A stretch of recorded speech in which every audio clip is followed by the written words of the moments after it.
Hello students, how are you? I hope all are very fine, my dear friends. ये video number 10 है। इसके पहले हम video तक बना चुके हैं एंड मोस्ट इम्पॉर्टेंट क्वेश्चंस हैं। आप इसे खुद से पहले सॉल्व करें वीडियो को पास करके, और नहीं तो हम इसके आंसर्स बता रहे हैं। तो टाइम को ना गंवाते हुए हम आपको इसके आंसर्स क्लियरली बताते हैं। हमारा फर्स्ट क्वेश्चन है, Shakespeare dedicated how many sonnet to the fair youth. The fair youth में शेक्सपियर ने कितने सोनेट्स को डेडिकेट किया है, यानी द फेयर यूथ में कितने सोनेट हैं। तो आप बताएंगे इस क्वेश्चन का आंसर कितने सोनेट हैं। आप जानते हैं कि विलियम शेक्सपियर ने टोटल 154 सोनेट्स को लिखा है। तो द फेयर यूथ में कितने सोनेट्स हैं, और आप जानते हैं द फेयर यूथ में 126 सोनेट है। 126 टोटल सोनेट 154 है और 126 सोनेट हैं। देखिए 154 सोनेट में 127 सोनेट जो डेडिकेटेड हैं वो द डार्क लेडी को हैं। तो द डार्क लेडी को कितने सोनेट डेडिकेटेड है? 127। और द फेयर यूथ में कितने सोनेट हैं? 126।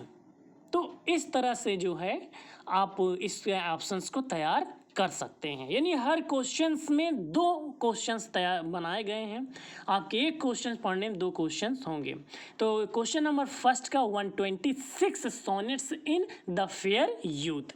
Now we will discuss question number second. बहुत ही झकास क्वेश्चन है, आप इसे एक बार पढ़ेंगे वो आपको जरूर अच्छा लगेगा। Being a literaturist student in TGT PGT and NET also, she loves and yet she is not loved। ये कौन सी बात हुई ना, फिर से देखते हैं। she loves and yet she is not loved। तो इन चार ऑप्शंस में कौन सा ऑप्शन सही है? In these lines who is C, ये सी कौन है जिसने ये बात कही है, जिसका सी वर्ड यूज हुआ है। तो जो सी वर्ड यूज हुआ है वो वेनस के लिए यूज हुआ है, वेनस के लिए। एक बार फिर से सुन लीजिए, बहुत इंपॉर्टेंट लाइन है और ऐसी लाइन है कि एक बार में आपको तुरंत दिमाग में आ जाएगा। She loves and yet she is not loved. तो ये लाइन जो सी है, she is stand for Venus. हमारा अगला क्वेश्चन है, what happens to Cordelia. What happens, क्या होता है गॉर्डेलिया के साथ? तो Cordelia, she is hanged in prison. She is hanged in prison। Option number second is correct here. Option number second वो सही है। What happens to Cordelia? She is hanged in prison। Cordelia यानी second वाला सही है। Now we will discuss next question. Shakespeare's contemporary was. Shakespeare's का contemporary कौन था? शेक्सपियर का समकालीन कौन था? तो शेक्सपियर के कंटेम्प्रोरी समकालीन बेन जॉनसन थे। Ben Jonson is the correct answer, यानी क्वेश्चन नंबर ऑप्शन नंबर 4 सही है। Shakespeare's contemporary was Ben Jonson. He was not only a great poet, वह न केवल एक महान कवि था, बट अ ग्रेट फिलासफर, और जबकि एक महान दार्शनिक भी था। ये तो किसी की बहुत ज़बरदस्त तरीके से तारीफ की जा रही है।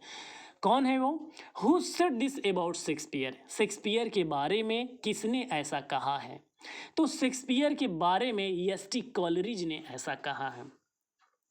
This quotation is S.T. Coleridge, whom Shakespeare.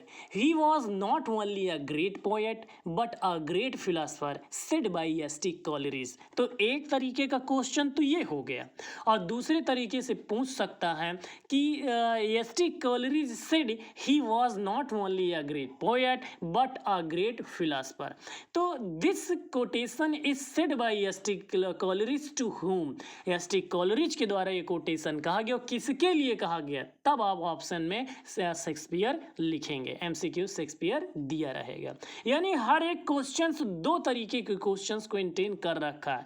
My dear friends, ये वीडियो आपके लिए बहुत ज़्यादा इंपॉर्टेंट होने वाली है, बहुत ज़्यादा इंपॉर्टेंट है। आप इस वीडियो को ध्यान से देखें, और ज़्यादा लंबी वीडियो नहीं है, सिर्फ 10 मोस्ट इंपॉर्टेंट क्वेश्चंस हैं। Our next question, Taming and Shrew was written in period। Taming और श्रीव दोनों लिखी गई है, किस पीरियड में लिखी गई है? बहुत ही कंफ्यूजिंग वाले ऑप्शंस हैं। ऐसे ऑप्शंस तभी आप सही कर पाते जब आपको रटे रटाए हों, बार बार पढ़े हों। तो taming and shrew was written in 1594 to 1600, यानी 1594 से 1600 ईस्वी में लिखा गया है। यानी option number first is correct है। एक बार फिर से मैं रिपीट कर दूं ताकि आप ध्यान से सुन लें और ये दिमाग में आपके हमेशा रहे, ताकि आप इस परीक्षा में टीजीटी पीजीटी या जो नेट की होने वाली है उसमें आपको बहुत ज़्यादा हेल्प मिले, क्योंकि एक मोस्ट इम्पॉर्टेंट क्वेश्चन है। Taming and shrew was written in period of 1594 से 1600। आई होप, मुझे ये उम्मीद है कि आपको ज़रूर याद होगा। आइए अब अपना नेक्स्ट क्वेश्चन को सॉल्व करते हैं। Hamlet was written by William Shakespeare. ये कोई नई बात नहीं है, पूरी दुनिया जानती है कि हैमलेट को विलियम शेक्सपियर ने लिखा है। लेकिन द हैमलेट को किसने लिखा है? क्या आप टिक करके बताएंगे? क्या आपको ये आंसर आता है? और अगर आता है तो तुरंत मुझे कमेंट करके ज़रूर बताएं। The Hamlet was written by फॉलोइंकर, और कब लिखा है? 1940 में। तो क्वेश्चन ये भी इंपॉर्टेंट है। Hamlet was written by William Shakespeare, anybody came to know about it, but who is write the Hamlet?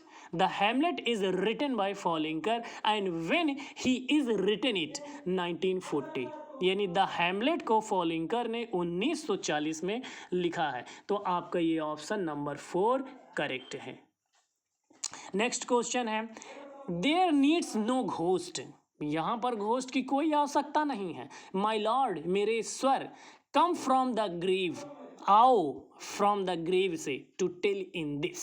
इसको किसने कहा गया, किसने कहा है, या ये लाइन किस में कही गई है? तो ये लाइन किस में कही गई है, आप इसका आंसर बता सकते हैं। हालांकि इतना भी इजी नहीं है अगर आपने रिवाइज नहीं किया है। These all question is for only revision purpose. I know that everyone came to know about the what's the important of the questions, and everybody who is belong to TGT and PGT and NET as a participants, students came to know about its reality. तो he is in the play of these line is अगर in the play of Hamlet, तो Hamlet में ये line कही गई है। Hamlet, there needs no ghost, किसमें कहा गया है? हैमलेट में कहा गया है। Which of the following word was not invented by Shakespeare? बहुत आसान होता है जब हमसे पूछा जाए कि कौन सा शब्द शेक्सपियर ने लिखा है, लेकिन उससे भी ज़्यादा कठिन ये होता है कि कौन सा शब्द नहीं लिखा है। तो देखिए, एसेसिनेशन माने हत्या होता है, इसे विलियम शेक्सपियर ने लिखा है। बम्प को विलियम शेक्सपियर ने लिखा है, और प्यूक को भी विलियम शेक्सपियर ने इन्वेंट किया है। यानी बहुत से ऐसे वर्ड्स हैं जिन्हें विलियम शेक्सपियर ने इन्वेंट किया, लेकिन इन चारों में से एक ऐसा वर्ड है जिसे विलियम शेक्सपियर ने इन्वेंट नहीं किया है, और वो वर्ड है distort. Distort word is not invented by Shakespeare. Now we will discuss our next question, and this one last a most important question. The dear friend of Shakespeare who is believed to be mentioned in the sonnet 13. The dear friend of Shakespeare के जो pre friend थे, who is believed, जो विश्वास करते हैं, to be mentioned, mention करने के लिए, इन द सोनेट 13। तो वो कौन से हैं जिन्होंने द सोनेट 13 में 10, 12, 30 सोनेट 30 में मेंशन किया? Earl of Southampton. तो इस क्वेश्चन का आंसर और MCQs 4 है, लास्ट है। The Earl of Southampton mentioned in the sonnet 30। Earl of Southampton mentioned in sonnet 30, the sonnet 30। My dear friends, मैंने इसके 10 वीडियो अब तक बना दिए हैं, ये 10वां वीडियो है, और सभी वीडियो में बहुत ही मोस्ट इंपॉर्टेंट क्वेश्चंस रखे गए हैं, जनरल क्वेश्चंस नहीं रखे गए हैं। अगर आपको एक अच्छी और बेहतरीन तैयारी चाहिए तो डिस्क्रिप्शन में बाकी क्वेश्चंस के लिंक दिए गए हैं, उन्हें आप जो है मेंशन कर सकते हैं, क्लिक करके बाकी वीडियो देख सकते हैं। मुझे पूरी उम्मीद है कि ये इसके क्वेश्चन आंसर आपको ज़रूर समझ में आए होंगे, MCQs ज़रूर समझ में आए होंगे। लगता है अगर आपको कि ये आपके लिए बहुत इंपॉर्टेंट है तो आप इसे लाइक सब्सक्राइब ज़रूर करें। Thank you so much for this video, to watch this video patiently.